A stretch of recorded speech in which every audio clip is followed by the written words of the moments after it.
La pregunta rectora que vamos a responder en este momento hasta las 4 es: ¿qué acciones ha definido el gobierno nacional y los gobiernos locales para lograr la cohesión y desarrollo social en los territorios del posconflicto?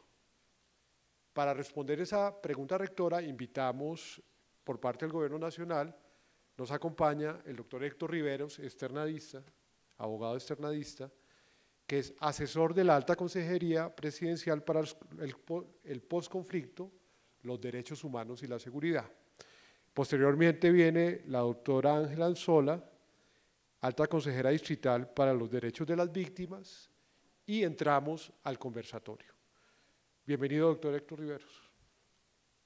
Tiene 30 minutos. Muchas gracias. ¿Tiene presentación? No. Okay. Muy bien, muchas gracias. Muy buenas tardes a todas. ¿Necesita agua? Sí, agüita, ¿aquí? Gracias. Esta está tapada. Okay. ¿Sí? Gracias. Bueno, buenas tardes a todas y a todos. Muchas gracias a la universidad por invitarme a participar en esta actividad. Para mí siempre es muy grato estar aquí en mi universidad y realmente asumo el papel de esta tarde más como profesor que como vocero del gobierno nacional, que no soy funcionario público. Yo realmente, y es la razón por la cual me invitan, en realidad pues he venido prestando una asistencia al gobierno en la formulación de la política pública del posconflicto, que pues es una tarea que está sin terminar, que apenas está en elaboración, pero pues que por supuesto es una tarea fundamental y sobre todo oportuna si finalmente logramos terminarla rápido, porque me parece que lo primero, antes de entrar a la materia propia que nos convoca, pues lo primero es que todo el mundo habla de posconflicto como si supiéramos de lo que estamos hablando. Y la verdad es que pues no parece que sepamos, y entre otras cosas casi nunca hemos discutido qué es eso, siempre asumimos que sabemos y que hay que hacer. Actual que se nos plantea, me parece que es fundamental que hagamos algunas reflexiones sobre el posconflicto mismo. ¿Qué es eso del posconflicto? Porque yo insisto, uno ve que todo el mundo habla de eso, pero cada uno le da como un contenido distinto. Por ejemplo, en los escenarios públicos, digamos, como en los temas donde hay alcaldes, gobernadores, etcétera, asocian posconflicto con inversión pública. Entonces dicen, ¿qué hay para el posconflicto? Y la verdadera pregunta es, ¿cuánta plata hay para el posconflicto? Y además se ha venido, por ejemplo, dado que uno de los puntos que están en el acuerdo, en los acuerdos que se han construido en La Habana entre el gobierno y la guerrilla de las FARC, es un programa de desarrollo rural integral que incluye la provisión de bienes públicos, entre ellos vías terciarias en las zonas del posconflicto. Pues cuando dicen es que hay para el posconflicto es cuántas vías terciarias vamos a arreglar. Y entonces pues a mí todo eso me llama mucho la atención, y entre otras cosas me alegra mucho, por ejemplo, que el tema de hoy se haya planteado de la manera como se plantea, porque casi nunca se plantea de esa manera, o por lo menos en los escenarios en los que a mí me toca moverme no se plantea de esa manera, que es cohesión social y posconflicto, sino que es inversión pública y posconflicto, como si el tema fuera de plata, como si, digamos, ¿qué es posconflicto? Pues eso es difícil decirlo, pero digamos que se ha ido llegando a una especie de consenso de un concepto, otro concepto ambiguo, indefinido, indeterminado, que es construir una paz estable y duradera. Entonces, el posconflicto es la tarea de construir una paz estable y duradera, pero claro que uno con toda legitimidad vuelve y pregunta, ¿y eso qué es? ¿Eso cómo se coge? ¿Eso cómo se come? Y entonces la respuesta, y ya empiezo a hablar, digamos, en relación con lo que se ha trabajado y con lo que se está discutiendo en el diseño de la política pública del posconflicto, es, pues, construir una paz estable y duradera es generar las condiciones para evitar que el conflicto se repita. Básicamente, el objetivo es, digamos, la no repetición. Claro, hay unos componentes que quedan por fuera de eso, aun cuando uno podría conceptualmente abarcarlos, como son, por ejemplo, el de la reparación y el de la reconciliación. Pero, pues sin duda, la reparación y la reconciliación son también condiciones necesarias para que los ciclos de violencia no se repitan. Pero claro, cuando se plantea el tema así, de construir paz estable y duradera es generar condiciones para evitar que el conflicto se repita, nos metemos en otra pregunta aún más difícil, que es una que se ha tratado de responder pues hace 60 años, que es ¿qué fue lo que pasó? ¿Por qué es que estamos metidos en esto? ¿Cuáles, digamos, han sido las causas que generaron el conflicto? Porque por supuesto que si estamos hablando de generar condiciones para evitar que pase, pues primero es porque sabemos qué fue lo que generó, lo que causó que todo esto hubiera pasado. Y resulta que tampoco sabemos. Cada uno tiene su propia interpretación, digamos, y claro, hay unos datos y hay, digamos, una literatura y hay un trabajo más o menos riguroso, hay muchos trabajos más o menos rigurosos para tratar de entender qué fue lo que pasó y por qué llegamos a este punto. Pero, pues la verdad es que la interpretación que se haga de esos hechos siempre va a tener unos prejuicios conceptuales, ideológicos, políticos, etcétera, que nos llevan a un lado u otro de la interpretación. Miren ustedes que, por ejemplo, en la Mesa de La Habana trataron de responder esta pregunta, porque las FARC siempre exigió que es que nosotros no somos los únicos victimarios, tratemos de dar una explicación, no es la explicación simple, es que aquí hay unos señores malos que están disparando y generando violencia, sino que eso responde a una serie, a unas condiciones y a un contexto, y entonces las FARC siempre exigió que se tratara de responder esa pregunta. Y terminaron en un acuerdo que fue convocar, tal vez ustedes lo conocen, 12 académicos reputados, como de todo el espectro ideológico, para que cada uno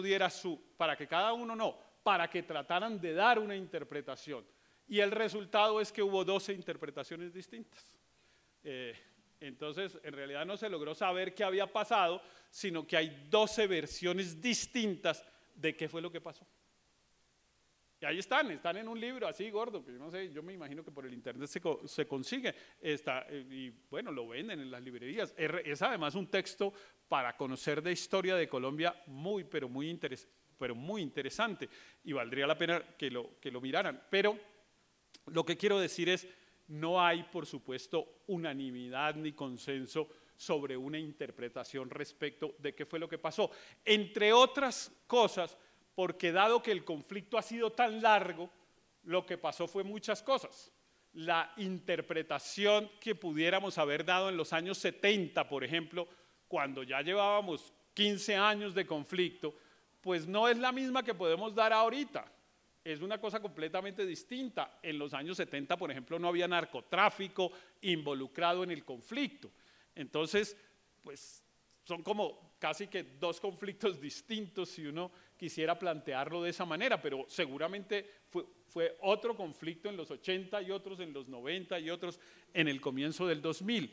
Entonces, la interpretación no es unívoca, por lo cual llegar a proponer unas políticas dirigidas a la construcción de una paz estable y duradera, es decir, a generar condiciones para evitar que el conflicto se repita, pues es un poco difícil. Sin embargo, a lo largo de los ejercicios que se han hecho, se ha llegado a algunos consensos que, pues me parece que tratan de apuntar de alguna manera hacia qué sería lo que hay que lograr para de verdad superar esta etapa y empezar una nueva. Y eso, pues digamos, ¿hacia dónde se ha llegado? Pues yo creo que hay dos cosas que vale la pena diferenciar y tener claro, porque normalmente están mezcladas en el discurso público, que es una, cumplir los acuerdos a los que se llegue con la guerrilla de las FARC. Entonces, ¿qué hay que hacer en el posconflicto? Pues hay que cumplir los acuerdos, por supuesto. Y ahí hay unas cosas que están descritas, algunas con un grado, con un nivel de detalle incluso mayor del deseable. Por ejemplo, ahí está el punto 1 en el que se propone una política de desarrollo rural integral y toda una versión sobre la necesidad de distribuir tierras a los campesinos y de darles asistencia técnica y de proponer mecanismos de comercialización y de promover mecanismos para que la economía campesina sea sostenible y produzca riqueza y no pobreza, etcétera, etcétera, etcétera, etcétera. Ahí hay, no sé, son como 30 páginas del acuerdo del punto número 1 de desarrollo rural, y en el punto número 2 hay 25 páginas más sobre temas de profundización de democracia y de reformas de las reglas del juego de la política. Entonces, por ejemplo, está que el tema del estatuto de la oposición o el tema de las garantías a los movimientos sociales para la protesta, etcétera, etcétera. Ahí hay como un conjunto de elementos. Y entonces, lo primero que hay que definir es si esa es la tarea del posconflicto. Y la respuesta es no exclusivamente. Esa es una de las tareas, pero no la única. E inclusive yo diría, no la más importante. Es muy importante, porque si estamos haciendo un acuerdo es para cumplirlo. Si se ha concebido un acuerdo de la manera como se ha concebido, que supone, además de pactar unas condiciones para que individualmente los miembros de la guerrilla de las FARC se reincorporen y las FARC como grupo político se conviertan, como grupo armado se convierta en grupo político, si además de eso se han incluido esos otros componentes que menciono del desarrollo rural y de la profundización de la democracia, y hay otro capítulo sobre cultivos ilícitos, etcétera, y también temas de reparación de víctimas, por ejemplo, pues si se han concebido así, pues es una tarea fundamental para garantizar las condiciones para que las FARC se reintegren, pero también es parte de lo que se conviene con ese grupo guerrillero de que se debería hacer para construir una paz estable y duradera. Pero no es ni mucho menos lo único, y a mí francamente no me parece lo más importante. Haciendo lo que hay ahí, cumplimos. Transformamos el campo sin duda, porque ahí hay una política de desarrollo agrario muy profunda, pero en eso no me quiero detener, y seguramente si hablaron de los territorios y posconflicto, pues tuvieron que hablar de eso y de lo que ahí está concebido como se ha denominado una paz territorial. Pero yo quiero referirme es a lo que no está ahí y a lo que tiene que ver con la cohesión social, que fue a lo que me pidieron que viniera a hablar, que es cómo generar realmente en Colombia una cosa que claramente no hemos podido tener y que no se puede tener en el marco de un conflicto armado. Son prácticamente antinómicos, es decir, lo primero que se rompe cuando estalla un conflicto armado en una sociedad, pues es la cohesión social. Lo primero que se rompe es la capacidad de los ciudadanos de colaborar en un propósito colectivo. Lo primero que se rompe es la confianza de esos ciudadanos entre sí y de esos ciudadanos en que sus instituciones son capaces de proveer los bienes y servicios públicos necesarios para garantizarles una vida digna y el goce efectivo de sus derechos.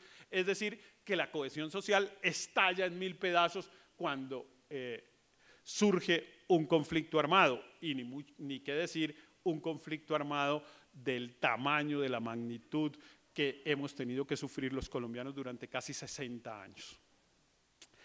Y entonces, un poco con ese criterio, lo que se ha venido trabajando, y quiero detenerme en ese punto exclusivamente, aunque forma parte de un conjunto bastante más grande, es el objetivo que se plantea en el posconflicto como primer objetivo, prácticamente como objetivo casi último de una política de posconflicto, es garantizar el imperio de la ley. Es un concepto, a mi modo de ver, bastante retador en una sociedad como la colombiana. El imperio de la ley, por supuesto, es un principio, digamos, del Estado liberal y del Estado liberal clásico, y es además un principio que tiene un enorme valor en las sociedades anglosajonas, pero que evidentemente en Colombia no hemos logrado construir un consenso social alrededor de un conjunto de reglas jurídicas y sociales, formales o informales, que nos permitan convivir en paz.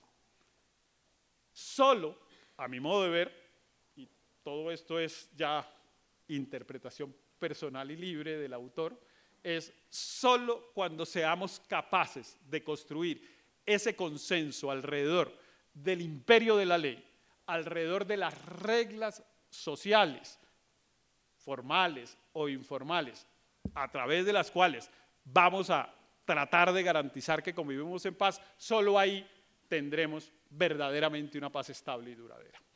Por lo tanto, y por eso digo, me parece que el problema del posconflicto no es ni de plata, y ni siquiera es de elevar el nivel de vida de la sociedad.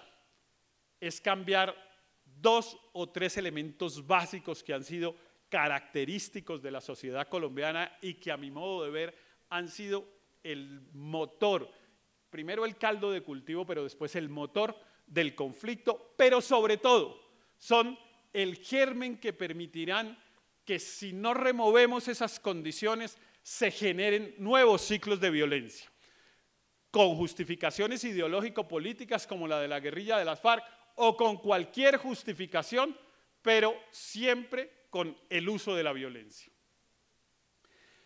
En Colombia, por muy diversas circunstancias que no tenemos tiempo suficiente para analizar en profundidad, hemos llegado a una especie de anomia institucional en el sentido de que los colombianos nos autoatribuimos el derecho de escoger qué normas cumplimos y cuáles no, y por qué razones estamos dispuestos a cumplirlas y por cuáles razones no.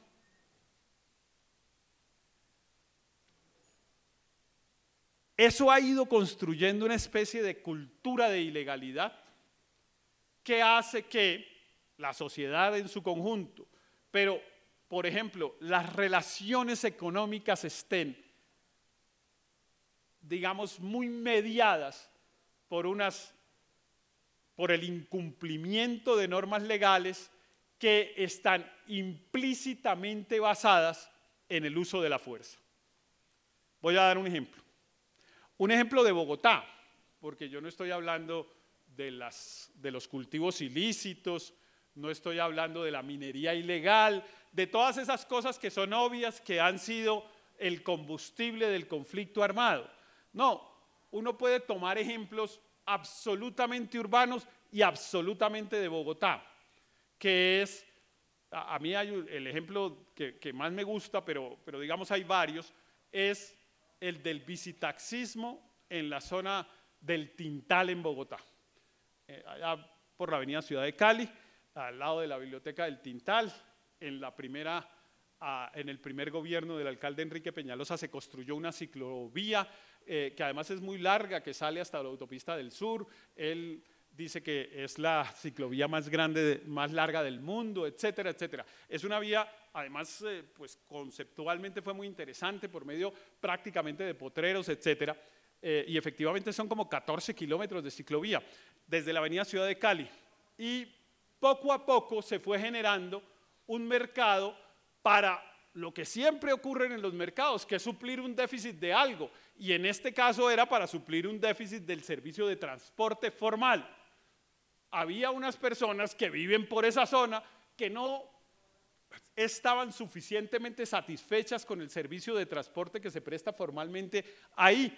Y entonces empezaron a aparecer unos visitaxis, que los recoge ahí en el puente, al lado del puente peatonal de la biblioteca y los lleva hasta algún lugar y les cobra 1.000 pesos, 1.500, qué sé yo. Bueno, esa historia no termina, pero va en que ahí hay 300 visitaxis trabajando, todos de un solo propietario. ¿Qué le cobra a cada muchacho que trabaja en eso diariamente? 15.000 pesos. El muchacho llega a las 5 o a las 6 de la mañana a un parqueadero, le da 15.000 pesos a un señor, le entregan su visitaxi y va y trabaja durante el día y hasta la hora que quiera en el, prestando el servicio de transporte. Es un transporte, digámoslo, ilegal, por supuesto, pero llamémoslo de manera más suave, informal. La pregunta mía es, ¿qué le pasa al muchacho que no quiere pagar los 15.000? ¿Qué pasa si un muchacho llega un día y dice, es que mi tío me regaló un visitaxi y entonces pues yo ya no tengo que estarle pagando a usted los 15.000? ¿Qué pasa? Pues por supuesto que no lo dejan. Y si el muchacho insiste, pues claro que lo matan. Hay, digamos, como un implícito de una violencia que no necesariamente les tienen que estar mostrando el reloj ni amenazándolo, pero todo el mundo lo sabe, que es como pasa con el crédito gota a gota, o como con el contrabando y la economía ilegal alrededor de los sanandresitos, o como la explotación de los espacios públicos, o como N formas de ilegalidad que ocurren en Bogotá y en todas las ciudades de Colombia, en todas las ciudades de Colombia. Entonces, ¿cuántos de los muertos que en Colombia hay o en Bogotá hay violentamente, de muertes violentas que ocurren en Colombia al año, se explican por ese tipo de economías ilegales? Por los mercados de celulares robados, de autopartes, de autopartes de vehículos robadas, etcétera, etcétera, etcétera, etcétera. Y claro, cuando uno mira un fenómeno de esos aisladamente, quizá no logra ver el conjunto de que así es que funcionan las economías ilegales que han sido motores del conflicto en Colombia. Así como los vemos en pequeño en cualquier elemento de esos, lo vemos en una dimensión mayor, en áreas distintas, con actividades distintas, pero con formas de actuar parecidas y sobre todo con resultados parecidos. ¿Qué son cuáles? El uso ilegal de la violencia, en algunos casos a ciencia y paciencia del Estado, pero en otros, digamos, o por lo menos de manera generalizada, con la incapacidad del Estado de garantizar el cumplimiento de la ley. Pero no solo desde el punto de vista institucional con la incapacidad de garantizar el cumplimiento de la ley, sino sobre todo con la falta de disposición ciudadana a cumplir las normas. Los ciudadanos no están dispuestos a cumplir las normas. Algún día estaba dando una charla hace poco en el Hotel Marriott, calle 73 con carrera novena. Ese es el hotel más elegante de Bogotá. Calle 73 con carrera novena. Era un grupo de empresarios, de empresas extranjeras y tal. Y les dije, mire, hagamos un ejercicio, asomémonos a la ventana y contemos cuántas ilegalidades vemos. Al azar. Y nos asomamos a la ventana y pues había un señor que había con un cable bajado la luz del poste, había un señor de transportes especiales que estaba prestando un servicio para el que no estaba autorizado, había otro que estaba vendiendo CDs piratas, en fin, había 8 o 9 ilegalidades ahí nomás asomándose a la ventana en la calle 73 con novena en Bogotá. Entonces, si eso ocurre en la calle 73 con novena en Bogotá, ¿qué espera uno que ocurra en el Catatumbo? Y mientras no se remueva esa situación, en Colombia no habrá realmente lo que llamamos paz estable y duradera. A mí ese concepto no me gusta mucho, pero digamos es como el más comúnmente usado. Y por lo tanto, el objetivo de una política de posconflicto, a mi modo de ver, tiene que ser ese, garantizar el imperio de la ley. ¿Y eso cómo se logra? De muchas maneras, y a través de muchas actividades. Pero lo primero es tratando de construir, y ahí vuelvo al tema de la cohesión social, un consenso colectivo sobre un propósito común que debe lograrse a través de unas reglas socialmente aceptadas. Mientras los colombianos no aceptemos que las reglas tienen por objeto facilitar la vida en sociedad, sino que las entendamos como un obstáculo, como una dificultad, y por lo tanto estemos dispuestos a buscar justificaciones para incumplirlas, pues no habrá nada que hacer. Hay miles de ejemplos que uno puede poner en pequeño. Por ejemplo, había otro ejemplo que me gusta, es el de la norma en un hospital público que dice a qué hora se puede visitar a los enfermos que están hospitalizados en ese hospital. Y entonces dice, bueno, aquí la visita es de 4 a 6. Perfecto. A las 12:30 del día llega una persona a la puerta del hospital afanada a pedirle al portero que la deje entrar. Con cualquier justificación, hay una norma, pero esa persona cree tener una justificación suficiente que la exceptúa del cumplimiento de la norma. Entonces le dice, no, perdóneme, es que mi mamá está aquí muy enferma y vengo a traerle la pijama para que se cambie porque no la pudimos cambiar ayer, no sé qué, tal, cualquier cosa. Pero señora, es a las 4 de la tarde, pero es que a esa hora no me dan permiso en el trabajo. Entonces, bueno, esa persona encuentra que tiene una justificación para que la exceptúen del cumplimiento de la norma. Y más tarde llega otro con otra explicación. ¿Y cómo termina esa discusión? El portero le dice no a las 4, etcétera. Y hay 2 o 3 personas que están oyendo la explicación. ¿Ustedes de qué lado creen que se ponen las 2 o 3 personas? ¿De la del cumplimiento de la norma o de la justificación para incumplirla? Pues por supuesto que de la justificación para incumplirla. Le empiezan a decir al portero, pero hombre, pero usted es que, pero mire, la señora está angustiada, no la dejan salir a esa hora del trabajo, etcétera, etcétera, etcétera. Digamos, el tema se dirige necesariamente hacia favorecer a quien está dispuesto a incumplir la norma, a quien cree que tiene una justificación para hacerlo. Y claro, mientras no ocurra, y esto es pura teoría mocusiana, digamos, de cultura ciudadana, mientras no ocurra rechazo social al incumplimiento de la norma, pues no hay posibilidad de garantizar el imperio de la ley.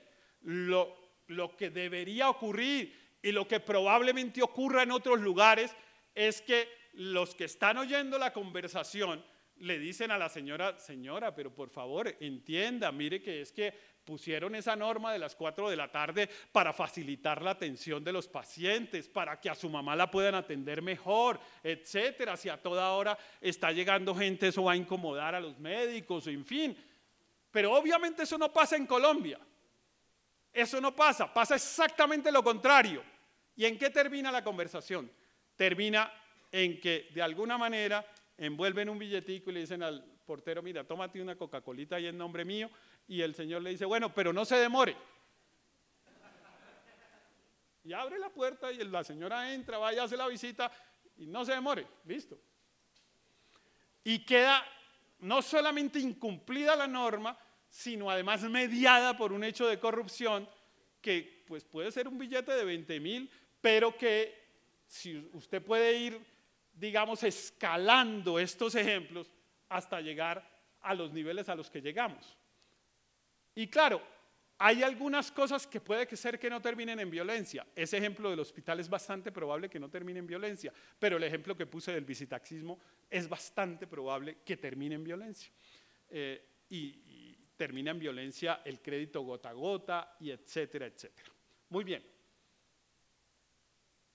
Primer elemento, si nosotros queremos realmente construir una paz estable y duradera, tenemos que generar confianza entre nosotros mismos y en las instituciones, y el prerequisito es que haya un consenso sobre un conjunto de normas que todos estamos dispuestos a cumplir. Pero hay 2 o 3 más, yo no sé si usted está llevando el tiempo, porque yo no, yo me perdí. ¿Y cómo vamos? Bien, ¿no? ¿4? No. Voy a incumplir esa norma.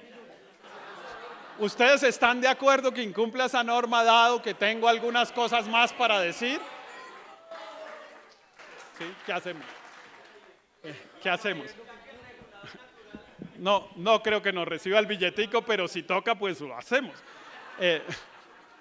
Pero, sí, un tintico. No, pero 4 minutos no, pero sí voy a tratar de cumplir.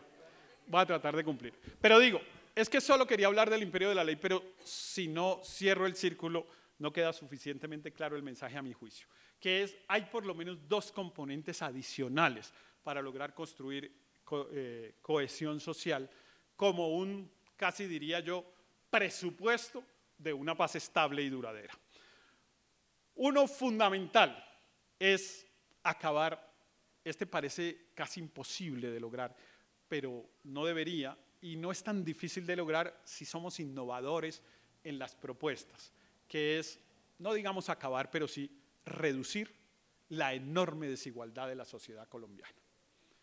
Y claro, no me refiero tampoco a las cosas obvias, a la desigualdad, por ejemplo, de que haya unos que tienen más y otros que tienen menos, que unos ganen mucha plata y otros ganen mucho menos, etcétera. No es la desigualdad ni en patrimonio ni la desigualdad en ingresos, es la desigualdad en la cantidad y calidad de bienes y servicios públicos a los que tiene acceso una persona en Colombia, en lo cual hay una enorme diferencia dependiendo una serie de condiciones de la persona. Hay varias. Por ejemplo, si usted es de una raza, tiene normalmente acceso a una calidad de bienes y servicios, y si es de otra, es probable que tenga acceso a otra calidad de bienes y servicios. Pero de lo que sí no hay duda es que usted recibe bienes y servicios públicos totalmente distintos dependiendo la región donde nace o donde vive. Si usted vive en el Pacífico colombiano, recibe del Estado colombiano bienes y servicios públicos de muy distinta calidad a los que recibe una persona que vive en Bogotá, aun si la persona que vive en Bogotá es pobre. No es solamente, digamos, nivel de acceso porque tenga recursos para adquirirlos. No, es aun si la persona, 2 niños pobres, uno que vive en Tumaco, digamos, o en Quibdó, con uno que vive en Bogotá, lo que reciben del Estado y de la sociedad colombiana es muy distinto. Y lo que hace esa diferencia es ampliar la diferencia. Si esos 2 niños nacieron a esta distancia, a los 20 años están a esta. Y a los 50, ni qué decir, ya no se ven ni en las curvas. El nivel de posibilidades de acceder a la educación, a salud de buena calidad, a empleo o trabajo decente, etcétera, etcétera, etcétera, a tener, digamos, a poder hacer efectivo un proyecto de vida, pues es muy distinto de un lugar a otro.